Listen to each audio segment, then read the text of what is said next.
안녕하세요. 해강호저입니다. 자, SK 스퀘어 종목입니다. 앞에서 제가 SK 스퀘어는 뭐 몇 번에 걸쳐서 영상 의견을 좀 드려왔었고요. 과거 대비해서 주가가 좀 많이 올라와 있습니다. 그래서 제가 실질적으로는 목표가 의견 부분들을 10만 원 정도라고 말씀드렸죠. 여기 가운데 지금 보이실지 모르겠습니다. 조금 작긴 한데요. 가운데 쪽에 여기 보시게 되면 작년 10월 11일이죠. 10월 11일 날 2시 52분에 이렇게 목표가 10만 원이라고 이렇게 적어 놓은 부분들이 있어요. 그러니까 그 정도로 제가 앞에서 이미 SK 스퀘어에 대해서 큰 틀에서는 주가 우상향으로 좀 올라갈 수 있는 방향성을 제시해드렸고, 크게 오를 수 있는, 상승할 수 있는 가능성이 SK 스퀘어에 있다라고 좀 말씀드렸어요. 실질적으로는 주가가 많이 떨어지는 과정에서 뭐 11번가에 대한 매각 부분들 불발, 뭐 여러 가지 좀 있죠. 또 최근에는 또 웨이브와 관련 웨이브에 대한 어떤 구조 조정들 내용들 나오는데, 큰 틀에서는 장기적으로 놓고 보면 결국은 SK 스퀘어는요, SK 하이닉스에 따라서 변동성을 같이 할 수밖에 없습니다. 오히려 SK 그 하이닉스에 대한 기대 전망치들이 중간 지주사인 우리 SK 스퀘어가 지분을 20%를 가지고 있거든요. SK 하이닉스의 지분을 20%를 보유하다 보니까 그 거기에 대한 어쨌든 기대감들, 결국은 하이닉스에 대한 배당들을 스퀘어가 결국은 주주환원 정책들로 좀 잘 이용하고 있기 때문에 좀 길게 보면 어쨌든 SK 스퀘어도 배당 성향이라든가 SK 하이닉스의 성장성에 따라서 같이 동반 상승할 수밖에 없는 구조다. 다만 단기간에 보면 우리 그 글로벌 주가 지수를 안 볼 수가 없잖아요. 국내 증시에 뭐 대표적으로 이제 시총이 높은 주식이고 SK 하이닉스도 마찬가지잖아요. 그래서 반도체 주식들 가운데서 우리 국내 증시에서 그래도 대장 역할을 할 수 있는 삼성전자를 제외하면 SK 하이닉스라고 보면 SK 하이닉스가 그동안에 단기간에 또 많이 올라온 점도 분명히 우리가 알 수 있죠. SK 하이닉스도 제가 앞에서 영상 의견 많이 드려왔고요. 전망치도 말씀을 많이 드려왔는데 단기간에 이렇게 좀 시세가 나왔죠. 주말에도 제가 SK 하이닉스에 대해서 추천 의견을 드렸고, 또 이 의견들에서 말씀드렸던 건 뭐냐면 단기간에 많이 올랐었기 때문에 주가 조정이 나왔을 때 우리가 15만 원대 정도 자리에서 우리가 다시 한번 또 공략해 볼 수 있는 기회가 올 거다라고 하면서 SK 하이닉스는 추천 의견들을 나갔어요. 이 정도 수준을 분명히 담을 수 있는 기회가 분명히 올 거다. 그런데 거기에서 제가 SK 하이닉스를 분석해 드리면서 투자 여러분들, 오늘 시스템 반도체 관련 주식들 크게 올라가 있는 종목들 가운데서 자람 테크놀로지라고 상한가한 게 눈에 띕니다. 그쵸? 예. 중요한 포인트는요, 뉴로모픽이라고 해서 제가 SK 하이닉스의 영상에서 의견 드렸는데, 뉴로모픽 반도체와 관련된 주식들이에요. 예, 이들 주식들, 특히 자람 테크놀로지, 네페스 아크, 그렇죠? 뭐 NCN이라든가 네페스 등등 이들 주식들이 오늘 눈에 띄게 좀 올라가 있는데, 이들 주식들이 오늘 이렇게 올라가는 데는 어쨌든 다양한 우리 반도체 관련된 주식들 가운데서도 성장성이 분명히 눈에 보이고, 또 특징적으로 앞으로 봤을 때는 뭐 SK 하이닉스라든가 기대 전망치 대비해서도 이런 주식들이 조금 더 탄력 있게 올라갈 수 있다고 보는 거예요. 그러면 지금 이런 주식들이 이제 간단히 넘어가고요. 그러면 SK 스퀘어 입장에서는요, 지금 우리 엔비디아 아시죠? 엔비디아의 주가가 강세가 나타났었던 부분들이 어찌됐든 간에 SK 하이닉스에 대한 기대감들이 그대로 그냥 같이 올라갔다라고 보는 게 맞겠죠. 앞에 제가 SK 하이닉스 영상에서 의견 드렸으니까 자세한 내용들은 그걸 좀 참고해 주시면 좋을 것 같고요. 자, 그런데 금요일 날 미국 증시가 어쨌든 큰 폭으로 하락했고 엔비디아가 5.5%나 급락이 나왔단 말이죠. 그거 한번 보고 갈게요. 자, 여기 보시게 되면요, 엔비디아가 5.5%나 급락했습니다. 자, 오늘 지금 현재 애프터마켓입니다. 개장 전 시황인데요. 보시게 되면 엔비디아도 이렇게 지금 개파락에서 출발할 예정입니다. 그러니까 엔비디아가 주가가 이렇게 약세를 보이다 보니까 국내 대표적인 반도체 관련된 주식들도 동반 약세, 크게 하락하는 모습들이에요. 자, 그러면 뭐 전 세계 시장들이 어쨌든 반도체 업황들이 미국 주식 시장을 아무래도 따라갈 수밖에 없는 구조다 보니까 이렇게 움직이다 보니까 오늘 우리 SK 하이닉스도 마찬가지고요. 그렇죠? SK 하이닉스도 그렇고 우리 스퀘어도 마찬가지입니다. SK 스퀘어도 이렇게 주가 조정이 나왔습니다. 자, 제가 말씀드렸던 거는 바로 이 가격이 이렇게 시세가 나오면서 치고 나갈 때, 자, 47,000원 정도 수준의 가격, 이거 앞에서 제가 영상 의견 드렸었던 시기예요. 아마 제가 기억하기로는 11월 9일 영상인가요? 아마 SK 스퀘어를 최초 영상을 아마 올려드렸었던 걸로 기억은 나는데, 자, 이 가격 수준에서 이렇게 올라갔을 때 최소 제가 그냥 47,000원이라고 그냥 대략 잡아 말씀드리면 지금 상승폭이 어마어마합니다. 예, 대략 얼마인가요? 55% 가량 나오죠. 최근 대비해서는 이제 거의 50, 60% 가량 되는데, 오늘 주가 조정이 나왔기 때문에 아마 한 55%에서 56% 정도가 될 거예요. 그러면 지금 정도 수준에서 마찬가지예요.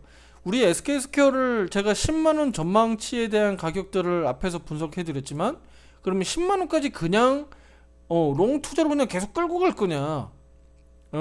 지금 정도 수준에서는 제가, 왜냐면 앞에서 제가 중간중간에 한 번씩 말씀드렸지만 지금도 마찬가지예요. 비중을 한번 줄일 때가 왔다. 그러니까 SK 스퀘어가 문제가 아니라요, 전체적으로 시장 자체에서 이렇게 조정이 한번 나올 수 있는 시기가 되면 비중을 한번 줄였다가 다시 담으면 됩니다. 예. 다시 한번 말씀드리지만 SK 스퀘어를 보유하고 계신 분들이 몇 분 계시기 때문에 많지는 않아요. 대부분 투자자분들이 관심이 없더라고요. 그래서 제가 많은 아쉬움을 좀 말씀을 드리기도 했는데, 보유하고 계신 분들이 몇 분 때문에라도 제가 영상을 좀 의견 드리고 있고, 실제 또 유튜브 영상만 보시고 계신 분들이 계시니까 제가 의견을 드리는데, 저는 비중을 오늘은 줄여야 된다고 말씀드리고 싶어요. 네, 오늘은 비중을 좀 줄여야 되고요. 오이평이 제가 봤을 때는 이제는 좀 무너져서 단기적으로는 여기가 52주 고가를 갱신했습니다만, 여기 보시다시피 고가가 갱신됐습니다만, 저점 바닥을 65,000원 정도 단기적으로 여기 바닥을 다시 한번 확인하면서 기술적으로는 좀 박스 횡보를 좀 보이지 않을까, 단기적으로는. 그런 관점에서 좀 의견을 드릴게요. 그래서 이거는 뭐 저의 전망이니까 뭐 반드시 이렇게 내려왔다가 다시 올라간다 이거보다는요, 약간 좀 조정이 나올 수도 있겠구나 정도 생각해 주시고요. 만약에 제가 전망했던 것처럼 주가 조정이 잘 나오면 분명히 여기서처럼 매수 신호가 다시 들어와서 비중을 확대할 수 있는 기회가 분명히 생길 거라고 봐요. 예. 그리고 SK 스퀘어를 내가 좋게 보고 있는데, 관심 있게 보고 있는데 계속 올라가서 나는 못 샀다, 신규 매수를 좀 고려하고 있다라고 하시는 분들도 다 마찬가지예요.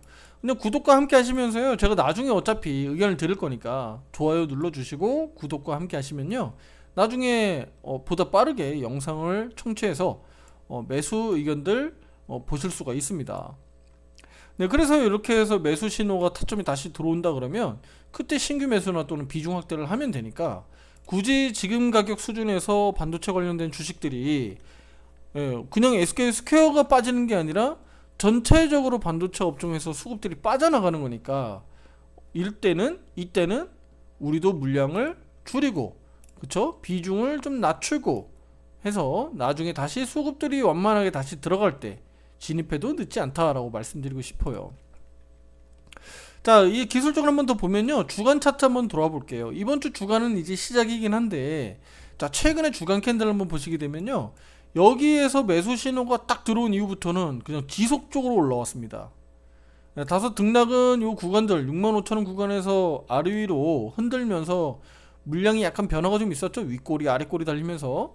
그러니까 이 구간들이 매물 구간이다라고 보면 65,000원 가격 수준에서는 다시 한번 내려오면 매수 기회가 저는 올 거라고 봅니다. 이제 제가 전망을 일단 그렇게 해보고 있고요. 그러면 이번 주 수준에서는 지금 매수 신호가 앞에서 떠 있다가 이번에 오늘, 물론 오늘 월요일 첫날이긴 합니다만, 주간 이 후반부로 가면서 미국 증시가 조금 더 흔들린다 그러면 SK 스퀘어가 이렇게 매도 신호가 확정될 가능성이 있어요. 그러면 이 매도 신호가 확정된다 그러면 이번 주가 아니라 다음 주도 영향을 줄 수가 있기 때문에 제가 그 부분을 먼저 선제적으로 말씀을 드린 거예요. 그래서 여기에 대한 부담감, 리스크가 좀 있으니까 선제적으로 우리가 수익 실현들을 좀 해가면서 나중에 다시 한번 또 비중 확대할 수 있는 저로의 기회를 우리가 또 포착하면 되니까 무리하지 말자 라고 좀 말씀드리도록 할게요. 그 다음에 이제 연간 차트로 보면 뭐 이제 시작이잖아요, 그렇죠? 예, 작년에 바닥 잡고 양봉 캔들 나왔고 올해 2024년도도 이렇게 양봉으로 치고 나오고 있기 때문에 뭐 걱정할 부분은 없다. 뭐 SK 저기 하이닉스에 대한 성장성이 올해뿐만 아니라 내년에도 이렇게 고성장을 이어갈 것으로 보여지기 때문에 SK 스퀘어도 예, 오히려 조정이 잘 나온다 그러면 분명히 저는 매수해야 된다라고 좀 보고 있어요. 그런 대표적인 종목이다라고 좀 말씀드리고 싶고요. 그러면 이렇게 치고 나갈 때 제가 말씀드렸던 10만 원을 돌파를 좀 기대를 해보고 있습니다. 예, 물론 시간상 조금 더 소요가 되겠습니다만 우리는 밑에서 좀 더 싸게 살 수 있는 기회들이 분명히 있지 않겠느냐. 그래서 65,000원 정도 수준에서 아래위로 흔드는 과정들 나올 때 저점 매력, 저점 매수 분명히 기회 주지 않을까라고 말씀을 다시 한번 드려볼게요. 지금 시장 상황이 예, 아주 좋다라고 보기보다는요. 이건 좀 너무 과하지 않나. 지금 엔비디아 주가고요. 지금 나스닥 종합 차트입니다. 예, 조금 과하지 않나 정도. 예, 그러니까 일부 시총 규모가 매우 큰 기업들의 성장성, 그들이 결국은 시장을 이끌고 갑니다만, 예, 갑니다만 너무 과하지 않느냐. 예, 그래서 앞으로 실제로 중국이라든가 또는 미국이라든가 경기 둔화를 좀 감안해 보면 실제로 물가 떨어지는 속도라든가 또는 미국의 금리 조절 그 하는 속도에 따라서 주가도 일시적으로 많이 출렁거릴 수 있다. 그러니까 실질적으로 우리가 생각하기에는 주가 조정 나오면 주식 시장 더 급등해야 되는 거 아니야라고 우리가 생각할 수 있습니다만 그거는 우리가 단순히 그냥 교과서적인 표현이고요. 왜냐면 금리가 떨어지는데 누가 은행에다가 돈을 넣어놓겠느냐, 그쵸? 그러니까 은행에서 돈을 빼서 고금리였던 은행들이 금리를 낮추니까 그러면 여기에서 돈이 빠져나와서 주식시장으로 들어가지 않겠느냐. 그래서 우리가 그냥 기본 상식적으로는 주식시장이 화랑이 되지 않겠느냐라고 우리가 보는 건데 이건 아주 교과서적인 표현이고요. 실제 경기에서는 경기적으로 놓고 보면요. 금리를 낮춘다는 얘기는요. 물론 지금 물가적인 측면이 그동안에 그 금리를 많이 높이는 요인이 됐습니다만 지금 앞으로는요. 이걸 중요시 봐야 돼요. 미국이 실제로 경기 둔화, 리세션으로 우리가 뚜렷하게 갈 것이냐. 예, 그리고 중국이 지금 어쨌든 양회에서 지금 5%대 전후로 GDP 경제 성장률을 지금 목표 삼아 이렇게 발표를 했잖아요. 실제로 요거를 이룰 수 있겠느냐. 이런 것들을 좀 보면 중국과 미국이 G2라고 하는 이 두 국가가 실제로 경기 둔화로 이어지는지. 그러면 이런 걸 전체적으로 놓고 보면 미국 시장이 너무 높지 않나? 역사적인 고점을 막 돌파돼서 넘어가고 있는데 그러면 우리 한국이나 중국은 그동안에 오르지 못했고 너무 많이 빠져있기 때문에 좀 싸 보이지만 저쪽 중국 쪽은 미국 쪽은 너무 비싸도 비싸 보인다. 물론 빅테크 기업들이 다 이끌고 가기 때문에 지금 그런데 일부 지금 보면 애플의 시총이 2위로 떨어졌고 애플의 실적 전망치가 안 좋고 그쵸. 테슬라의 이런 부분들도 다들 알고 계실 거예요. 그쵸. 테슬라 주가가 흔들리고 있고 실제 차량 인도 대수도 부족하고 전망치도 안 좋고 그러니까 얘네들이 지금 주가가 흔들흔들 거리거든요. 근데 이제 마이크로소프트라든가 또는 뭐 구글이라든가 다른 주가들이 어쨌든 시세를 이끌고 올라가면서 특히 엔비디아도 마찬가지죠. 시세를 끌고 올라가면서 나스닥을 끌고 올라가긴 했는데 불안한 겁니다. 그렇기 때문에 우리 SK 스퀘어도 지금 정도 수준에서는 너무 무리하지 마시고 비중 조절을 통해서 대응을 하시는 게 낫지 않겠느냐라고 의견을 드리겠고요. 저는 이제 65,000원 정도 수준에서 다시 한번 매수 의견이 또 나오지 않을까, 이렇게 또 신호가 나오지 않을까라고 좀 보고 있는데 결국은 SK 스퀘어는 SK 하이닉스와 동반 성장할 수밖에 없는 구조다. 왜냐면 중간 지수사인데다가 SK 하이닉스의 지분을 20%를 보유하다 보니까 어쩔 수 없는 구조다라고 보시면 될 것 같습니다. 그래서 차트가 대략 동조화돼서 움직입니다. 예, 그렇게 보시면 되겠고요. 지금은 주가 조정이 단기적으로는 좀 흔들리면서 나올 수 있으니까 그 점 그 영상을 통해서 좀 확인해 주시고요. 실제 뭐 100% 제가 조정 나온다고 해서 뭐 100% 조정 나오겠습니까? 그렇죠? 나올 수도 있고 안 나올 수도 있고 한데 가능성이 높아졌으니까 제가 의견을 드리겠고요. 투자자분들 구독과 함께 하시면서 SK 스퀘어의 전망치들 같이 함께 보시면서 좋은 수익들을 만들어 가시고요. 앞으로 또 매수 기회가 왔을 때 또 잘 담아 가시면 분명히 향후에 좋은 수익들, 큰 수익들을 낼 수 있다라고 좀 말씀드리도록 하겠습니다. 결국은 SK 하이닉스에 대한 실적들이 우리 SK 스퀘어에도 반영이 되기 때문에 이렇게 보시게 되면 작년에 적자, 올해는 크게 흑자, 내년은 엄청나게 큰 변동성의 흑자 보이시죠?